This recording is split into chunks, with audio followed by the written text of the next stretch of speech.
राधे राधे, जय श्री कृष्णा। सीमा creation hub में एक बार फिर से आपका बहुत बहुत स्वागत करती हूँ। साथियों, हमारे हिंदू धर्म में गंगा जी को देवी का दर्जा दिया गया है। गंगा माँ को संपूर्ण विश्व में सबसे पवित्र नदी माना जाता है।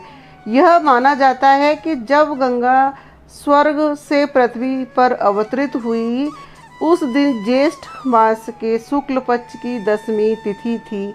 तभी से हम लोग इस तिथि को गंगा दशहरा के रूप में मनाते हैं। इस वर्ष यह पर्व 16 जून यानी रविवार वाले दिन मनाया जाएगा।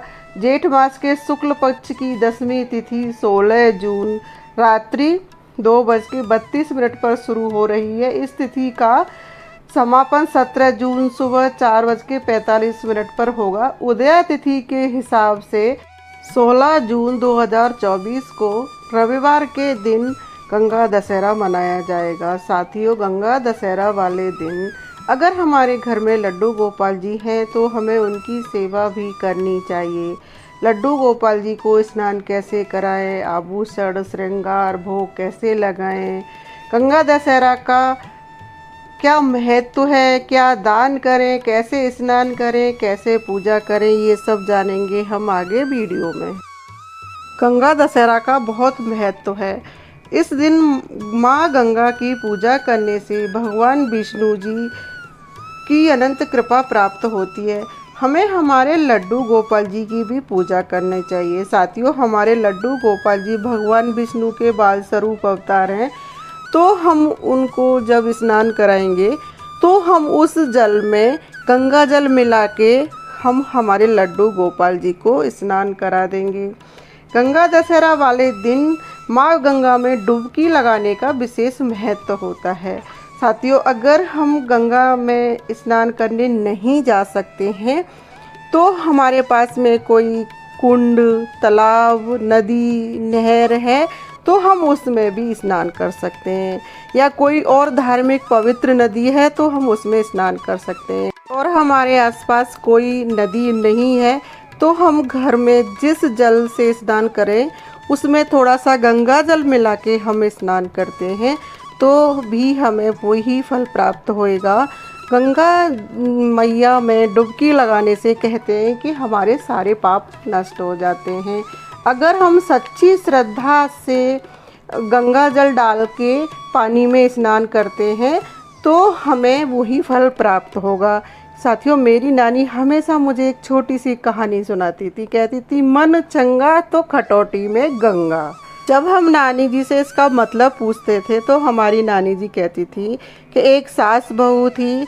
जब उसकी सास गंगा जी में स्नान करने जा रही थी तो बहू की बहुत इच्छा थी गंगा जी में स्नान करने की, लेकिन उसकी सास उसको साथ नहीं लेके गई क्योंकि घर के काम कौन करेगा, तुम घर पर रहो।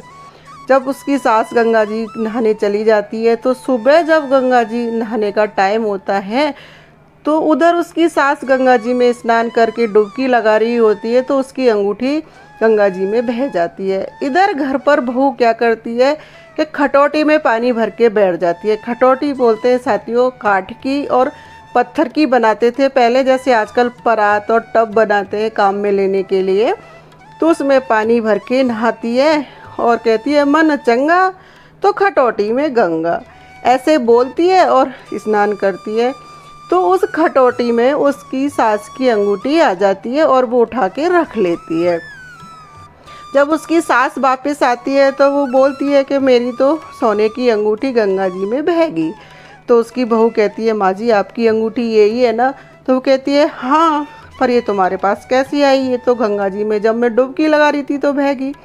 जब उसकी सास को बहू सारी बात सुनाती है तो उसकी सास कहती है, हाँ बहू, तुमने सच्ची श्रद्धा के साथ घर पर रह कर ही गंगा स्नान का फल प्राप्त कर लिया। तो कहते हैं, मन चंगा तो खटोटी में गंगा। साथियों, हमारे लड्डू गोपाल जी का स्नान हो गया है और हमने उनको कॉटन के वस्त्र और हल्के आभूषण धारण कराए। अभी बहुत गर्मी है और हम उनको फूलों से ठंडक पहुंचाएंगे। खूब सारे फूलों से उनका श्रृंगार करेंगे। साथियों, ऐसा माना जाता है कि सृष्टि के रचयिता ब्रह्मा जी के कमंडल से राजा भागीरथ द्वारा देवी गंगा को धरती पर आने वाले दिन को गंगा दशहरा के नाम से जाना जाता है। पृथ्वी पर आने से पहले गंगा नदी स्वर्ग का हिस्सा थी। गंगा दशहरा के दिन भक्त देवी गंगा की पूजा करते हैं और गंगा जी में डुबकी लगाते हैं और दान पुण्य उपवास भजन गंगा की आरती करते हैं, पूजा करते हैं। गंगा दशहरा वाले दिन ब्रह्म मुहूर्त में स्नान करने के बाद देवी देवता का ध्यान करते हुए माँ गंगा की पूजा आराधना करनी चाहिए। एक तावे के लोटे में जल लेकर उसमें गंगा जल डालकर अक्षत्र मिलाकर भगवान सूर्य को अर्पित करना चाहिए। इसके बाद दीपदान भी करना चाहिए। साथियों, दान क्या करें? गंगा दशहरा वाले दिन ज़रूरतमंद लोगों को दान करने का विशेष महत्व होता है। ऐसा कहा जाता है कि गंगा दशहरा वाले दिन दान करने वाली वस्तुओं की संख्या 10 होनी चाहिए। इस दिन हम 10 फल, 10 पंखे, 10 मटके, 10 छाते या फिर 10 सेर अन्न का दान कर सकते हैं। हम दान अपनी श्रद्धा अनुसार कर सकते हैं, जो भी वस्तु हम दान करना चाहते हैं, लेकिन उसकी मात्रा हम 10 रखेंगे और कहते हैं कि अगर हम ज़रूरतमंद लोगों को दान करते हैं तो उसका हमें विशेष महत्व मिलता है। साथियों, अब हम हमारे लड्डू गोपाल जी की धूप बत्ती से और घी का दीपक जला के आरती कर देंगे। जैसे हम रोज़ हमारे लड्डू गोपाल जी की आरती करते हैं, उसी तरह से हम आरती कर देंगे। और श्रृंगार और फूलों से श्रृंगार तो हम कर ही चुके हैं और अब हम हमारे लड्डू गोपाल जी को भोग लगाएंगे। साथियों, कहते हैं गंगा दशहरा वाले दिन आम खाने का या आम दान करने का विशेष महत्व होता है। जब हम छोटे थे तो हमारे दादाजी खरबूजे तरबूजे एक दिन पहले ही लाके रखते थे और हमारी दादी मम्मी उन्हें रात को खुली में रात्रि में ठंडा होने के लिए रखती थी या पानी में डाल के रख देती थी। पहले फ्रिज तो थे नहीं, तो हमारी दादी मम्मी उनको पानी में ठंडा करती थी या रात्रि में खुला छत पर रख देती थी। हमारे यहाँ पर सुबह उठ के खरबूजा और तरबूजा खाने का विशेष महत्व होता है।